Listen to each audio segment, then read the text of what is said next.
Welcome to Camera Ready Abel, the podcast that explores the intersection of media, change, and personal growth. I'm your host, Barna Abel, and my calling is to help you tap into your superpowers, clarify your message, and make an impact on the world. This episode is brought to you by the word mastery. The definition we are focusing on in this episode is skill or knowledge that makes one master of a subject. Synonyms are command, dominion, and authority. So it gives me great pleasure to introduce my guest, Phil Pallen, who is a master of branding, digital marketing, and social media. He's also one of my favorite people on the planet because what's not to love about this descriptor of Phil? He's a motivational burst of energy that'll challenge audiences to be better than ever before. Amen to that. Welcome, Phil. Oh, what an intro. What a pleasure to be here. Likewise, on the comment about being in the same room virtually with one of my favorite humans on the planet. That's you, BBA. Here we are. Here we go. This is going to be fun. We are reunited and it feels so good. I feel sorry for everyone around us when you and I see each other next in real life, because it's going to be so much love oozing all over the place that it's just going to get messy, and it's just the way it's going to be. You got your e-ticket to Phil's wild ride on Camera Ready Abel. So let's start with, why did you choose mastery as your word? Okay, why did I choose mastery as my word? I love the word mastery. It's a descriptor in the name of 3 of my courses, but beyond that, branding choice, I think we're always trying to get better at whatever we do. And I think branding, there's a certain nature of evolution in branding. And I think one of the things that always stays constant is that we are trying to become a master at what we do. And when I think about, Barbara, all the successful people I know, they're successful for lots of reasons, but one of those reasons is that they are a master at what they do, or they operate in their area of genius. And I think everyone in the world would be really happy, would live a fulfilled life, full of balance and, fulfillment, if we all knew and could achieve that kind of operating, that mastery in our areas of genius. So there's your explanation on why I chose that word. I think it's relevant to everyone. I want to actually bring up one of my favorite books is called Talent is Overrated: What Really Separates World-Class Performers from Everybody Else by Jeff Colvin. And what he gets into is exactly what you just spoke about, that it's about mastery. It's not about talent. It's about putting in the work. And so many of the most extraordinary people that we could name, it's because they put in the work. Very few people are actually born with such exceptional gifts that just push them ahead. And the thing that makes it different too is it's not just working hard for the sake of working hard. It's actually focused work, so that you're constantly honing in on the details or what you need to master. So sports is always a really great way to use as a metaphor. So if you're a golfer or tennis player, it's looking at your swing. It's not about doing the same swing 1,000 times. It's constantly looking like, how do I swing better? Mm-hmm. Right? And sometimes we can get into it's another way of like working smarter, not harder, et cetera, et cetera. I wanted to ask you about how that shows up in your own work and with your clients. This notion of working really hard and being focused to develop mastery. It's a common thread in everyone that has achieved a certain level of success. Listen, I'm reflecting this year on 10 years in this job of whatever it is I do. I call myself a brand strategist, but it's lots of things and lots of days. But certainly, the type of clients that I've worked with over the years are masters. They've achieved a certain level of success, typically on their own. And when they come to work with me, we are having a dialogue about what it's going to take to get them to the next level. And branding is my instrument. It's my business tool to help manifest where it is they want to go. But I think it shows up every single day for me. It shows up every single day for my clients, people that I'm coming in contact with every single day. It's not just clients. I've got courses and I've got people online that are sliding into my DMs. Phil, what do I do? I'm publishing these days 2 YouTube videos every single week. Phil, help me with this, right? It's not just people I work with. It's people that I'm trying to inspire and people that I'm, keeping on my radar. I think we're all trying to become masters, to bring that full circle. I think it's something that we're all trying to do. And I think to add on to that, I think it gets a little scary when we try to take on too much. My biggest fear is not being a master at one thing, but being average at many things. And sure, it's fine if you're young in your career and you're trying to figure it out. But even in, college or university, right? It's like, ideally you graduate with some kind of expertise, some kind of knowledge, some kind of focus, or some kind of specific topic that you think, boom, that's it. That's what I want to do. That's something I would do with my life, even if I didn't have to work. It was a hobby. I mean, I love making websites, Barbara. And I learned that while I was still studying, and I'm grateful for that. That really steered me in the right direction. I think I'd be making them if it was my hobby, but I do it for a living. And I think that's why I'm so bubbly and hoppy and happy, because I love my job. And because I love it, I do it a lot. And because I do it a lot, I become a master at it because I'm constantly challenging myself to become better. And one of the things I know you mastered, because I've watched you do it in real time, these many years since we first met, is you mastered public speaking and created that as a very impressive income stream. So would you mind sharing or walking us through all the effort, everything you did to master being a keynote speaker? Sure. I hear that and go, wait, is she talking about me? Because that's an area I would say I've probably focused on a little less in the last year. Just given the client projects I've been working on, they've been so awesome, really nice clients, really exciting industries. But yes, Barbara, like this is a fun little story I'll tell. But I moved to LA when I was 22. 2011, I wanted to become a TV host. That was my thing. My first job, I was 13, 14. In Canada, I hosted a show on a kids network, a reality show. And so that was my first kind of foray into entertainment. And when I moved to LA, I wanted to become a TV host. I realized when I got to LA that there were 100 people plus lining up for auditions for one job. And guess what? People in those lines were doing that every single day. And they wanted the job a lot more than I wanted it. And I thought, okay, I'm not going to be a TV host. That's a bit intense for me because mama's got to pay rent next month. But why don't I align myself to be in that world and to help those people become confident online with their brand, with their social media strategy? That's how I got into that world. That's how I've kind of, waded around in this world, how you and I met. Public speaking, to bring this back around, public speaking for me was a way that I could still use those hosting, presenting, communication skills, but tie it into my business. So teaching is something I love to do. When you're up on stage, it's a combination of teaching, I would say engaging or captivating an audience so they pay attention to you, and problem solving. The conference or the organization that hires you is not really bringing you for a show, although sometimes I like to think it's a show. I tell myself that. But they're really bringing you in to solve a problem. And so I kind of like it. That's how public speaking is kind of, become a part of my business. It's something I love to do. It's something I'm constantly trying to get better at.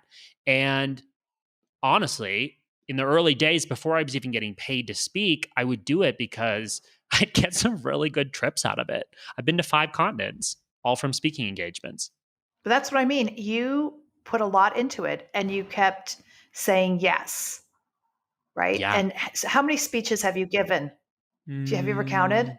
No, but I counted recently how many countries I've either given a talk or worked with a client in, and that's 31. There you go. Because the point I was trying to make and drive home for the audience is you set this as a goal. You saw this as an area of growth for you personally and for your business. Mm-hmm. And then you started and you stuck with it. Oh, you have to. That's the hardest part, is sticking with it, particularly in moments where you're not being delivered what you thought you were going to get from it. Let me tell you a story. I don't want to just go on and on about, here are all my accomplishments. I have 31 countries that I've spoken in. I just added Monaco, because that's not the full story. There are instances where I paid my way for the opportunity to go and speak, hoping that maybe I'd get a client out of it. I flew myself to Dubai to speak at a conference, to wear a suit in 40-degree weather. I don't know what that is in Fahrenheit. I'm now back in Celsius mode because I've been spending time in Mexico. It's really, It's really hot. warm. That's hot. And didn't get any clients from it. Really, met some nice people that I kept in touch with, but it's not all like, sunshine and roses. And those are the moments, Barbara, where you have to remember, this is a long game. This is a marathon, not a sprint. And there's going to be great moments and there's going to be tough moments. And you just got to keep going, keep going, keep going, keep going. It's also nonlinear.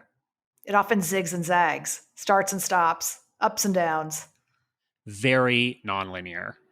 And don't you feel like in those moments of up, if you're zigging and you're at the top of your game, please, in those moments, can we just remind ourselves that, listen, we might be zagging after this, and that's totally okay. You're allowed to zag. We can zig today, but you're going to zag tomorrow, and that's okay. Because then after that, you're going to zig again. Wise words, dear Phil. Wise words. This is when I'm always excited that you can stop, pause, rewind, and listen to that one more time. So when did you start to feel that you had mastered public speaking or this area of your business? I don't feel like I've mastered public speaking. I feel like I have a long ways to go. I need to charge more. I need to be better with my outreach strategy. Now, virtual is the main conduit in terms of where opportunities are. And I fall into this zone of worrying about all the challenges associated with that. Now, past presidents and politicians can be giving keynotes, and celebrities for a fraction of the speaking fees because it's all digital. And so there's more competition. That could be true, but there's also still lots of opportunities. So I hear you say, when did you become a master? And I don't even hear that I've become one. I right away rhyme all the things that like I need to be doing better. But maybe one of the first moments where I was like, wow, I just got paid a decent amount of money to give some people advice in a public forum. I would say that's one of those moments where I thought, ooh, that felt kind of good. I want to do more of that. That would have been a few years ago. The latest challenge, Barbara, is now that I'm spending more time in Latin America, I've had a few opportunities come up, and where ideally I'd be speaking in Spanish. I gave a talk in Colombia last year in Cartagena, and they brought a translator just for me. And I felt really dumb about that. So that motivated me to spruce up my Spanish skills. So yeah, the latest thing now is like, well, how can I not just be speaking in the US or English speaking countries, but also elsewhere? Very impressive. How often do you practice Spanish? Daily, I presume. How do you do it?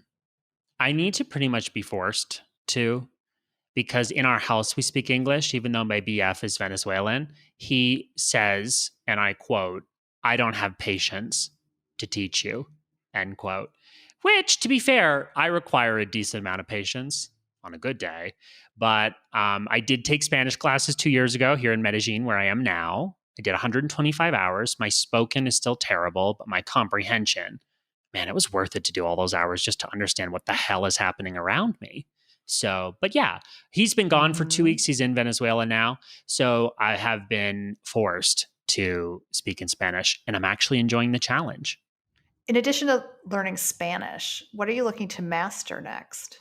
I am looking to master next. Oh, there's so many things. The first thing that comes to mind, Barbara, when you ask me that is, I believe 2020 has taught us the importance of trying to build multiple income streams. It was not a particularly difficult year for me. In fact, I worked more last year than I ever have. It was our best year in business. Grateful for that. But also a rude reminder to the world, don't put all your eggs in one basket.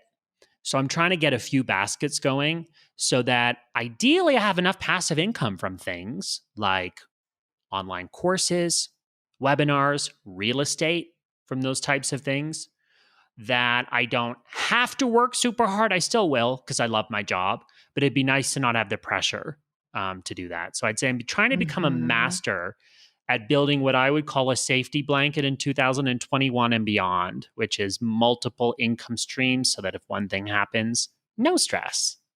Do you have a strategy around mastering all those different streams? Nope. I don't have a strategy around it. I'd say I'm sponging up information and I'm prioritizing it as something that There you go. that I deserve to spend time on. So instead of Mm-hmm. 100% of my day going towards everyone else, clients, demands, emails, etc., I need to remember to give myself permission to prioritize myself. Amen to that. It also reminds me of something that Marie Forleo speaks about a lot, which is a practical approach to this, is that you have to schedule it. Carve out time for yourself and put it on the calendar because you're investing yourself, which is an investment in your business. It's an investment in your clients. And the other thing you just said, which is an important part, which I was driving at, was you have all these different things and then you have to prioritize them because you can't do them all at once. You can't do them all at once. This is a theme of our conversation today. You can't do everything all at once well. I am a big believer in scheduling. I'm also a big believer in timing yourself while you're, quote, working. So I have a software, it's my most important business software subscription that is a Chrome extension. It's called Everhour. And I will click on my timer. If you could see my screen right now, my timer is on. Do you want to know why, Barbara? Because I'm working right now. Do you want to know why I'm working? Because I'm building a piece of content with my friend and someone's going to listen to this and maybe they follow me on Instagram, buy a course, become a client. I don't know. I can't anticipate that. But what I can do is make time for things that matter. And this is just as important right now as if I was to jump over next and work on a client website or a client project. So for me, timing myself keeps me accountable for my time. What I can do is at the end of the day, look at my day and go, okay, wow, only 2 hours on the clock. What the hell happened to you today? And I have to be accountable for that. Or I can look at my day and go, wow, 8 hours on the clock. Honey, you need a break. That's a lot because we think, okay, 8 hour workday. Realistically, I know from timing myself, I aim for 4 hours on the clock every single day. That's a challenge. If it's a day full of phone calls, it's a little bit easier. But if I'm working on things, you'd be amazed at how fast time goes by. So scheduling things and being on the clock for everything that you do. And I would say if you struggle making time for hobbies, then put yourself on the clock for that too, right? Just really be aware of where your time goes. I couldn't agree more. That's a big point I make with clients when I'm working with them who are new to this. We start scheduling everything, including wake up, brush teeth, Mm, stretch, exercise, go to market, drop off kids. Whatever you do, it goes on the calendar and you break the habit of having multiple calendars because you only have one life, because that's how you start to find those pockets of time, to your point. mm-hmm. And then also understanding, as I think you do inherently, the rhythms of your day. When are you at your peak? When are you having valleys? When does your energy go back up? So how do you, as much as you can, assign yourself tasks based on the best use of your energy, Good right? point. Yeah, Yeah. most of us, it's creative work in the morning, but not all. Obviously, many performers are at their creative peak at night. So you schedule your day in a very different way. I want to go back to something you said in the very beginning. You mentioned it more than once, zone of genius, which I love, and understanding the difference between your zone of excellence and your zone of genius. And so hitting your zone of excellence feels really, really good. Mm-hmm. That's But the that's zig. We talked about the zig. We got a few names for them. but the zone of genius is the ultimate level we all want to reach, right? That's mastery, is the zone of genius. That's also referred to as when you're in flow, Mm-hmm. right? So I want to get a sense of how you get there, how you define it, what it feels like for you. Okay. I think a big part of it is self awareness. Big part of it is self awareness. So actually taking the time to go, what am I good at? What do I enjoy? I mean, you know by now how I define, branding. I think, at least when I'm positioning someone's brand or my own, it's always, a combination of two things, something you love paired with something others need. I think really that is like the formula for successful positioning in any industry. So first, being aware of what is it you love? What are you passionate about? What would you do every single day if money was no object? What would you do with your time? I say, if you won the lottery today, what would you do with your time tomorrow? Paired with a need, because there's no need for what you offer, then it's a hobby. But as soon as you pair that need, as soon as you pair that passion with something people need, then you can pretty much comfortably get to work. And ideally, your work is positioned to allow you to operate what we're calling your area of genius or your zone of genius. And that's you doing something you love to do, but something you're amazing at. You've identified that it's something you're so good at that ideally your time is spent doing that thing as much as possible within reason.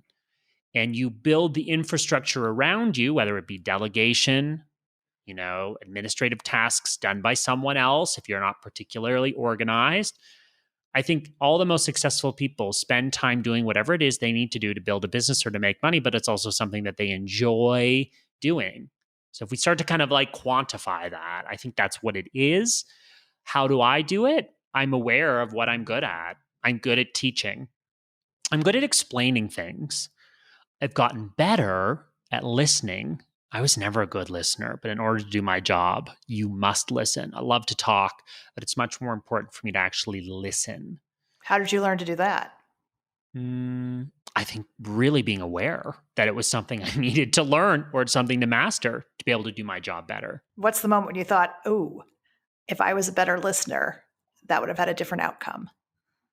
I don't know that I have one specific moment, but I think probably in the early days of doing what I call a brand audit, when I sit down with someone and go, okay, here's where you're at. Here's where you want to go. Let's build a strategy for this. I think in the earlier days, I was like, wow, I really, really need to listen to be able to give good advice instead of me being so focused. It's like when you introduce yourself to someone, you're so focused on saying your own name that you actually forget to listen to the other person's name. Maybe that was one of those moments where I realized that had happened to me a few times. I was like, no, try again. They'll be so focused on like what I have to say and get out in a short period of time. Moment of anxiety, but actually, what are you hearing? Absorb, and then. So there, I found a moment. I didn't know that moment right away, but in our flow, Barbara, I identified a moment when I realized that was important. That is really essential, though, right? Because especially in the design process and the brand building, and this is one of the things you do so beautifully, is you're not handing someone your brand, you're handing them their brand in collaboration with them and building it together. Yeah, right? It's a process. I love our business because our process is really comprehensive. So much so that it's led me to work with really exceptional people in incredible industries.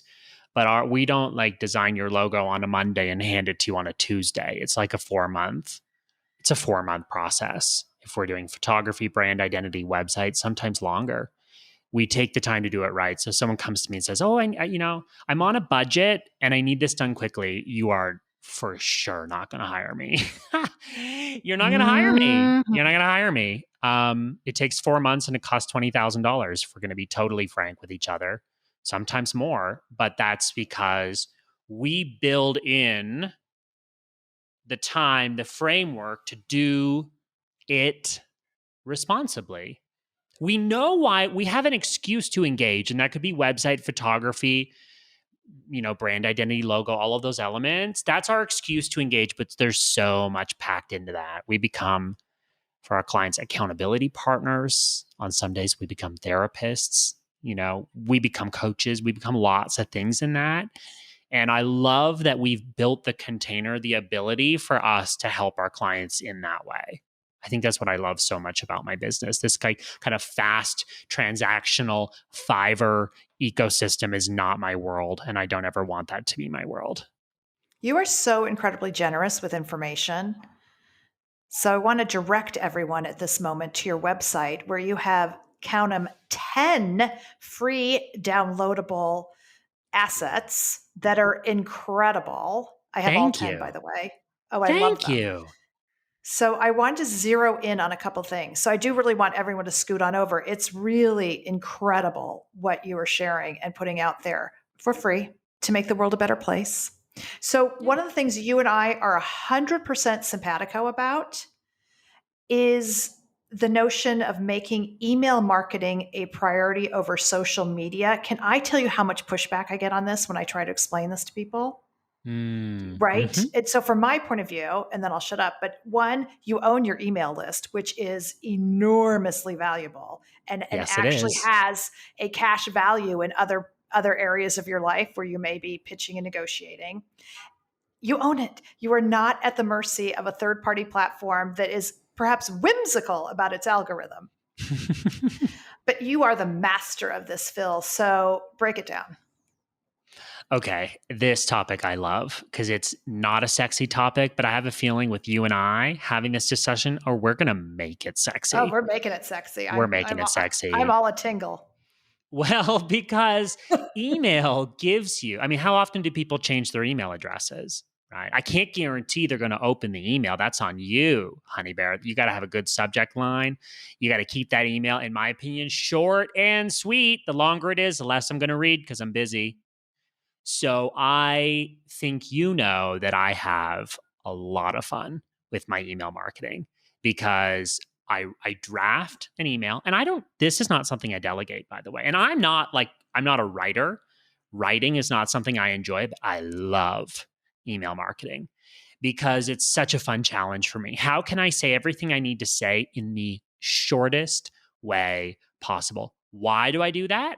Why do I go through that exercise of getting my ideas out and then edit, short, short, short? Because I'll tell you the truth, I respect my audience's time.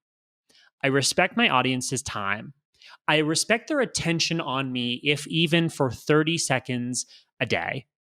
And so I think it's disrespectful for me to create a piece of content that is going to require 5 minutes of them to consume unless they've asked for it in the form of a course, in the form of a premium newsletter, which is now becoming all the rage. Um, that's a bold assumption that you have that kind of time to invest in me. Mm-mm.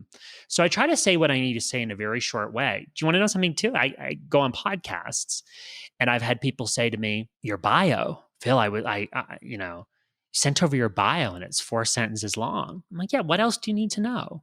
I mean, really, what else do you need to know? You don't need to know more than that. You can find it online. You can dig a little bit if it's really important to you. But I just, I really appreciate when I have someone's attention and I want to make it worth their while. End of story. So email for me is so fun. I love visuals. I love beautiful things. I've made a career creating beautiful things. My emails have next to no visuals in them. When I send an email, I try and send one hyperlink. One hyperlink. So I'm not asking you to walk through 100 doors because then you're just going to stand there and stare at them and spend way too long deciding which door you're going to go through. One door, walk through this door. So that's why I love email. And for all the reasons you described, the ownership, the access to an audience. When I go to sell something, I sell from my email list, not from social media. And I think social media has a place. And I break my last comment. I break my own rule, Barbara, when I say, don't show up everywhere. I do show up everywhere, but it informs what I teach and what I learn when I'm working with clients. So I break the rule because I think it's part of my job to understand where personal brands can be effective in terms of how they use their time to show up online. So that's why I break my own rule. But email marketing, that's my love language. Why embrace Evergreen? It's another one of your tips that I thought was fantastic. Oh, thank you.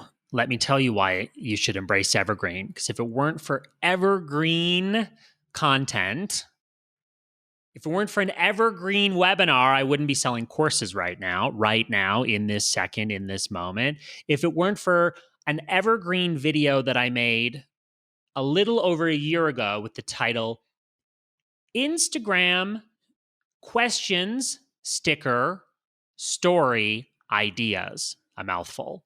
That's why I had to say it slowly. If I didn't make that evergreen piece of content that you could watch a year ago and I published it, or now, it wouldn't have surpassed 100,000 views yesterday if it wasn't evergreen. It was this boring little video that was born out of literally someone sending me a DM. Do you have any ideas for what I could do with my question sticker? Ding! We don't have sound effects, so I have to make my own here. Ding! What that would be a great video title. I don't know if it's going to fly or not, but all I can do is try. And that became a zig. That was a hit. Passed 100,000 views yesterday. All because it's evergreen. People are watching it today because it's just as relevant. That's fantastic. What else has surprised you? Now we're getting deep. I mean, we're getting deep from the moment we started here. Have you noticed how many like sexual innuendos we've had in this chat? I think it's hilarious, by the way. I just love us, Barbara. I just love us. What has surprised me? Is there a change in the marketplace or a trend that surprised you or caught you off guard or thrilled you in ways you didn't anticipate? No, because I love trends. I'm always curious about those kinds of things. So as soon as I start to see people doing something, I get excited, about whether that's going to stick or not. Okay, here's a surprise. Clubhouse. Clubhouse has taken off, but I think it's an app and a culture that's not actually sustainable. So maybe I didn't see that right away. I was really super excited about it, like many people in the early days of it. And now, I mean, it's the app that I would probably open the least on my phone. Because I think maybe here's where I'm surprised by the culture of that app. I think it's not, sure, there are great moments, but I don't think it's a culture that's sustainable. I don't think it's a culture that's sustainable. Whereas you look at an app like TikTok, which actually has a really positive culture about it, and I think it is sustainable for that reason and others.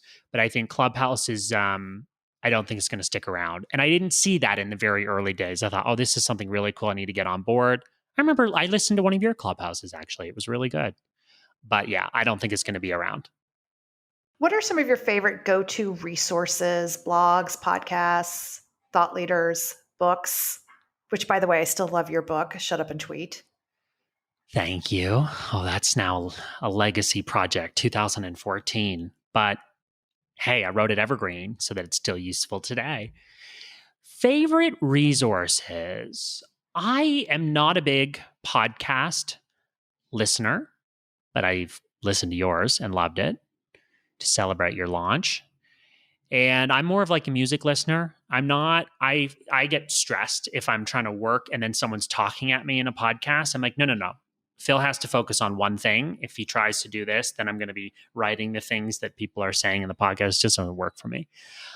I like to watch behavior of people online. Like I like to watch what people are doing and I think about why they're doing it more so than I'll pull up articles or read certain resources if I'm having to research something for a course or for a video. But I more learn by observing, even sometimes when it's not intended. I don't know, watching people on Instagram, watching people in their stories.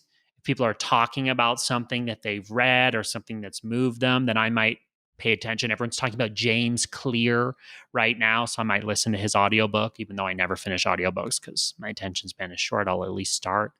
I don't really have any go-to resources, Barbara, where I'm like, I'm going to go find the answer here. It's kind of an if and when I'm feeling particularly inspired. Although, okay, this year I've gotten really into astrology. So I am totally a believer in astrology. I even have an astrologist. I'm part of a monthly membership and I freaking love it because it's not like woo, woo, woo, woo. It's a little woo, but it's very structured woo. It's based on very specific things. And so far, my astrology readings have been bang on accurate, and I find it fascinating. I think there's something there that hints at this world, the elements of the world that we don't know or can quantify, like God and those kinds of things. I love astrology because it's very tangible, and I'm loving that. So I would say, if you were to give me some pieces of advice, let's say some SEO strategy from Neil Patel, yep, I'm sure it's good. I'd probably do it when I have time, which is never. Or my astrologer calls me and says, like, or astrologist, I should say, calls me and says, Phil, this is going to happen at the end of this month. I'm going to take that advice. That's the advice I'm going to rock with. Weird, right? One of my favorite resources besides your website is your incredible Pinterest Oh, God, thank you. ecosystem. I send people there all the time. Do you? I Just need as to do an, a better job I, of updating it. it's beautiful and inspiring. So rattle off for me, what are the 3 courses that I can master via your website right now? Okay, so my quarantine project, since I wasn't, butts in seats on airplanes, I decided to create courses that I always wanted to create but never found time to actually deliver on. Um, I think there's a need in the marketplace for busy people to know what the heck they should focus on and how they can show up effectively in a short amount of time. So I created my first course, Content Mastery, which is still my bestseller. That teaches people how to plan, create, and perfect their content online, not just social media, but also newsletters, podcasts, etc. We talk about all of that. The 2 courses I created after that were email mastery. Well, we've talked about that. I'm very, very passionate about email marketing. It's the least sexiest, but also the most sexiest form of content creation, particularly when it comes to selling. So I have a whole course dedicated on how to get started with that, or even how to up your game. You might be on MailChimp.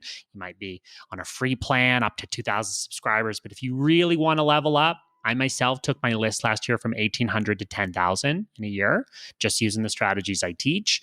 Email mastery is helpful. And then Instagram mastery, the IT platform, how to master it like a pro. That's my least favorite course because I have to update it all the time every time Instagram changes their plan. But it still is a very useful course on how to master all of the verticals of Instagram and how to use your very limited minutes wisely on that platform without getting too distracted. I'm very excited by Reels right now, although there's a lot of dumb Reels, but it's a really good way to get your brand in front of new people. And then the last piece of advice on Instagram, we don't spend enough time engaging with others. We need to spend more time engaging. That actually drives comments and engagement more so than creating the perfect piece of content. So those are the 3 courses. Let's give your audience a promo code, all caps, BBA50. BBA50 will get people 50% off the courses. You're welcome. J'adore you, Phil Pallen, so much. So scoot on over to philpallen.co with your BBA 50 code, which is so freaking generous, which is another theme of this episode of Camera Ready and Abel, because how many times have you shared a story or an insight or referred us back to something you're doing that is so generous? I love that about you. And the other thing I want to point out is the number of times you mentioned how happy you are and how much you love your work. Thank you. Oh, thank you. I feel it. Will you come back another time? Anytime you want, we can pick a new topic. Let's say people find one particular thing interesting. They should let you know. And then bam, whammo, I'll be back to discuss it.